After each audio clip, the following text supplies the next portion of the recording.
está nos teus lábios, e é por isso que a mesma autoridade que o Senhor me constituiu na oração é a mesma que Ele te entregou. Quantos estão entendendo? Diga amém. Esta mesma autoridade, então você tem também autoridade no nome de Jesus para confessar. Diga comigo: a confissão antecede a vitória.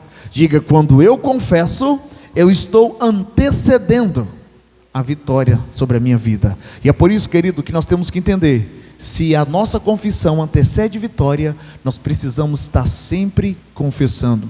Mas o que sempre nos ensinaram foi confessar os nossos pecados.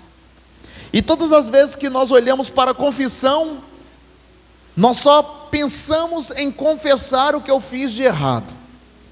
Mas nós temos que ir além. Quando nós olhamos para a palavra de Deus, ela está sempre nos chamando para nós confessarmos, abrir a nossa boca para falar palavras de vida e não palavras de morte. Todas as vezes que nós olhamos para a palavra de Deus, ela nos encoraja a nós falarmos sobre vida e não sobre morte. A todo momento a palavra de Deus está nos encorajando, e é por isso que a fé, ela vem pelo ouvir, e ela vai pelo falar.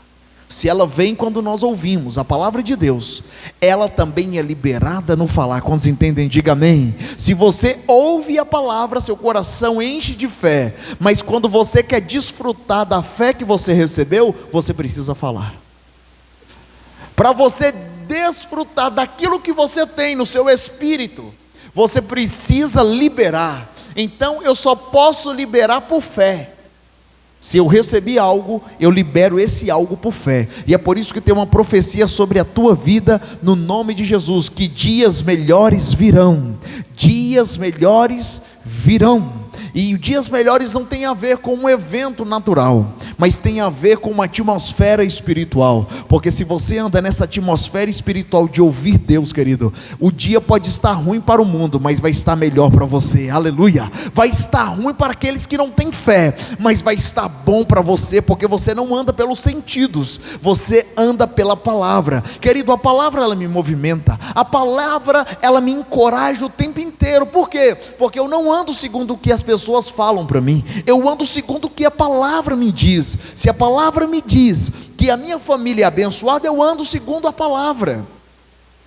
Se a palavra de Deus diz que o Senhor me constituiu herdeiro do mundo como o meu pai Abraão, eu serei herdeiro do mundo.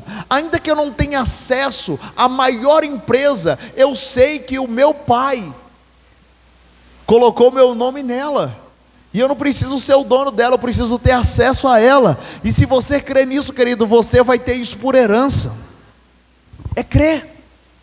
E é por isso que, se eu creio, eu falo. Se eu falo, eu vivo daquilo que eu falo. Isso é profecia. Eu criei, por isso falei. Amém? Glórias ao nome do Senhor. Abra sua Bíblia comigo no Mateus capítulo 13, versículo 24. O Senhor sempre nos chamando para se posicionar. Já tem umas 2 semanas que Deus tem falado ao meu coração sobre posicionamento. Glórias ao nome de Jesus.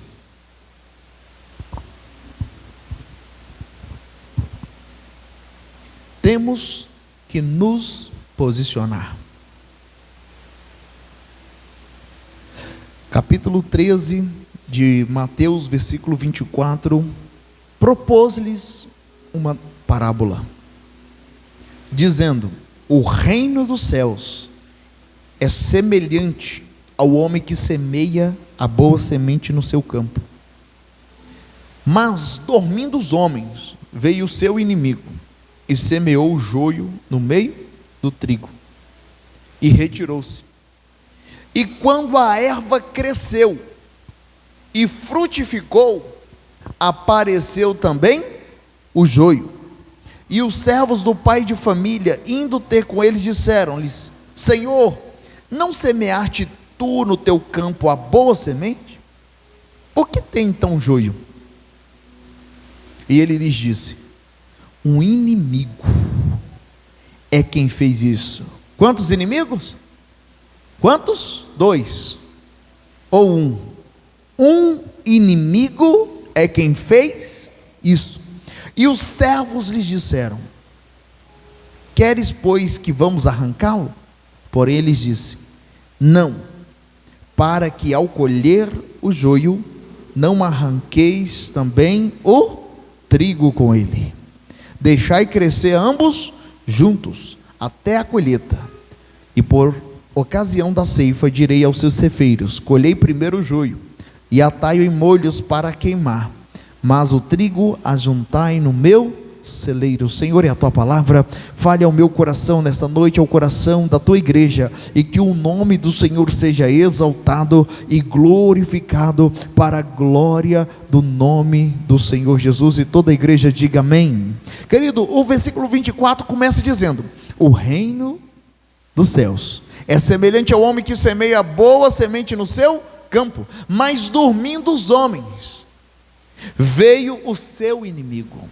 Primeiro nós temos que saber com quem nós estamos lutando nesses dias. Hoje está muito comum a gente procurar o inimigo nas pessoas que está ao nosso redor.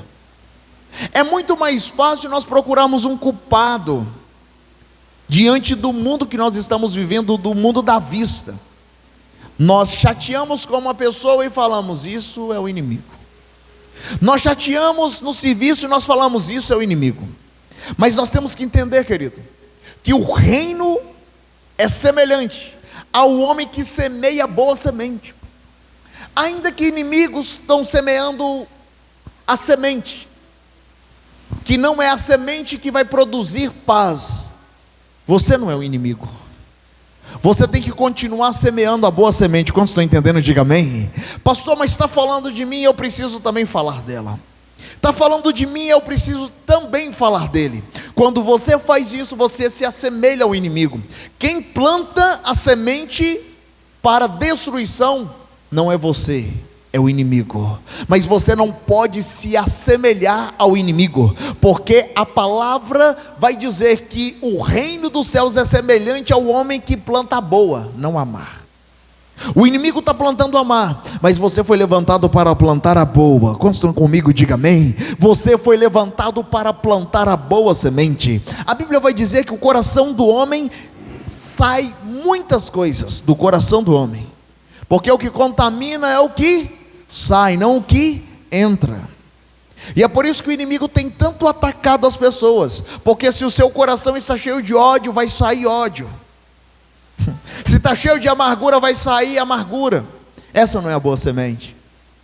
Mas o reino dos céus é semelhante ao homem que semeia a boa semente no seu campo. Ele não está preocupado em semear no outro, mas ele semeia no seu. Você sabe o que eu aprendo aqui? Você precisa investir no seu campo. Eu vou falar mais uma vez até você entender. Você precisa investir no seu campo.